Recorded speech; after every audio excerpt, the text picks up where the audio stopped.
right, so it's very late in the shop. I've got all my fans on, so you can probably hear those, but they're staying on because it's real hot. And we've got good news. Well, bad news.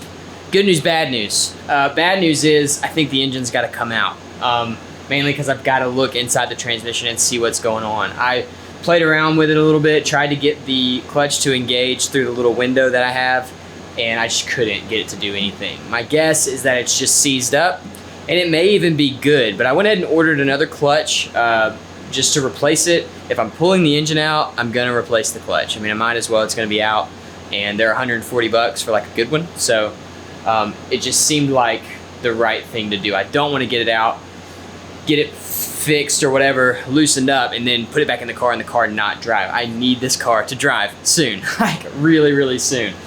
So if you're just joining us, basically I bought this MGB. It's sat for 27 years and I've got really big plans for it.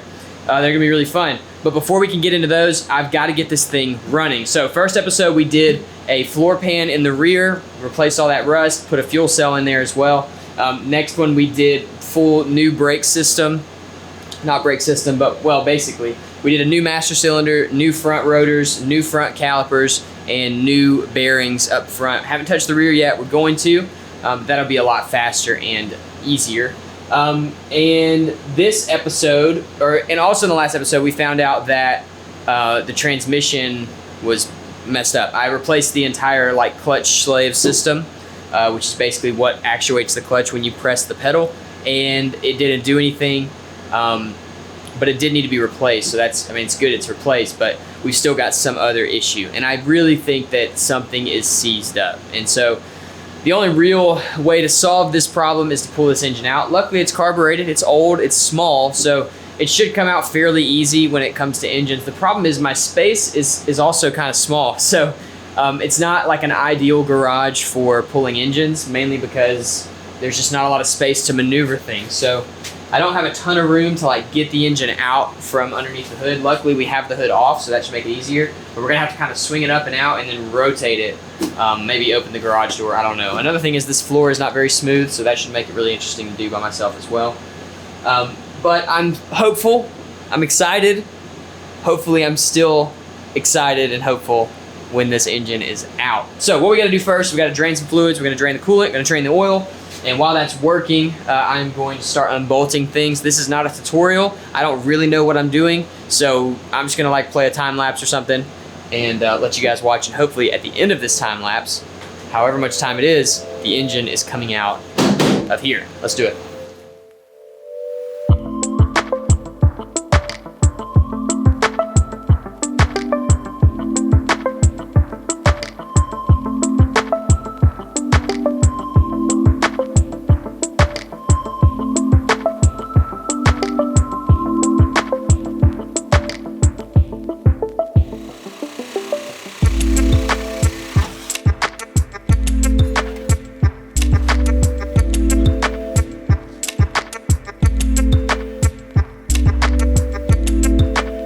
All right, it is a new day. I was up very late last night working on this. I didn't get to start it until like 9:30.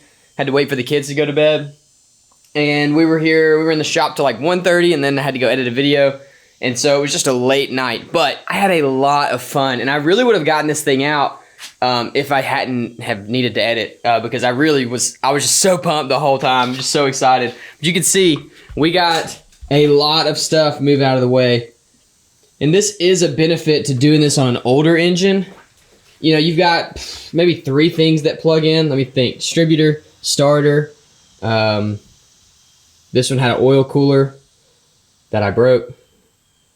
And that's really it. And then some coolant lines and stuff like that. So what I did is I pulled all of that stuff off and I took it over here and I laid everything out on the bench. So I've got it laid out basically in order that it goes on, and I've got little Tupperwares with bolts for everything so I don't lose anything. Even some of the bolts I numbered just to keep myself on track. It is going to be a little bit before I put this back in. I want to clean this engine. I'm going out of town this weekend. I want to paint the engine. I've got to put some parts on it and stuff. So I want to make sure that when I do put this back, like if I did it right now, I'd remember, but in 3 or 4 days, maybe I won't. So when I do put it back, I want to have everything that I need labeled and ready to go. Now, It's kind of a hard thing to do because in the, let's see, this car was designed in the late 50s, early 60s.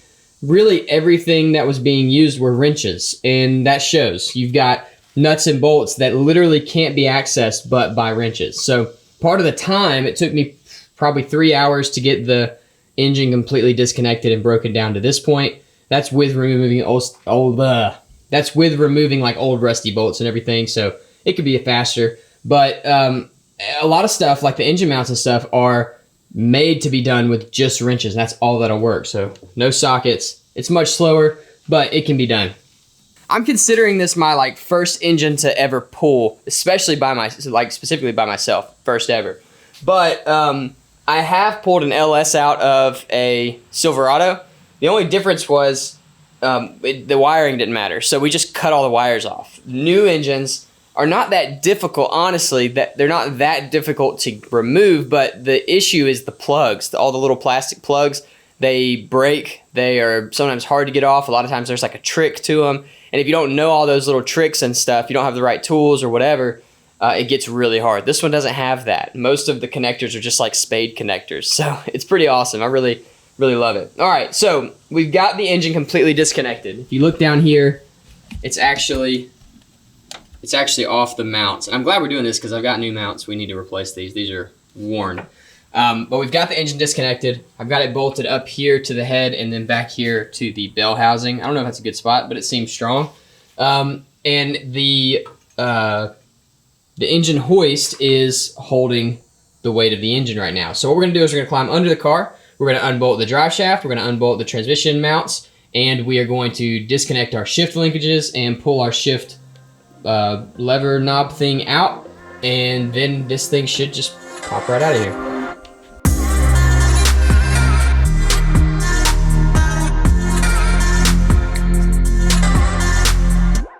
All right, so I pulled the little speedometer drive gear thing out, and the transmission just started puking oil. Obviously I didn't realize that it was in the actual gears, but I guess that makes sense. Anyway, so the transmission's drained now. I put a pan under there and caught most of it. It's time. That was the last thing. That was the last piece of the puzzle. Time for this thing to come the rest of the way out. It's already most of the way out. Very excited.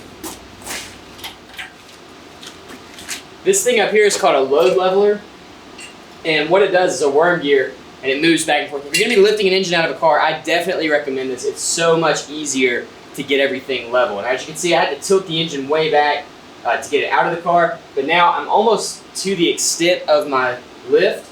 The engine's way out up here, but the back is still really low. So I'm going to use my load leveler. It's not very easy to turn while it's under load, and I'm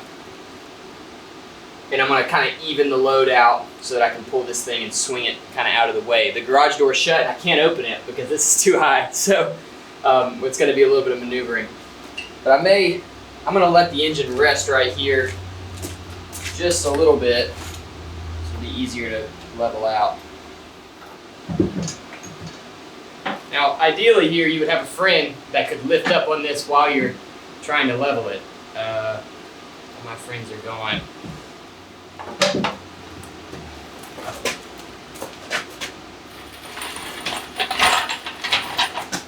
Aha! Wow, made a mess. Overall, this thing's really clean. We've got some like seeping and stuff over here. I don't know if I'd call it a leak. A lot of times when you have cars that sit for a really long time, oil kind of seeps through, but it's not like actually making it to the ground. I think I'll probably pull the pan and go ahead and replace it. I've got a gasket, and that'd give me a chance to paint it and inspect everything. So we'll probably do that. I gotta figure out where I'm gonna put this thing.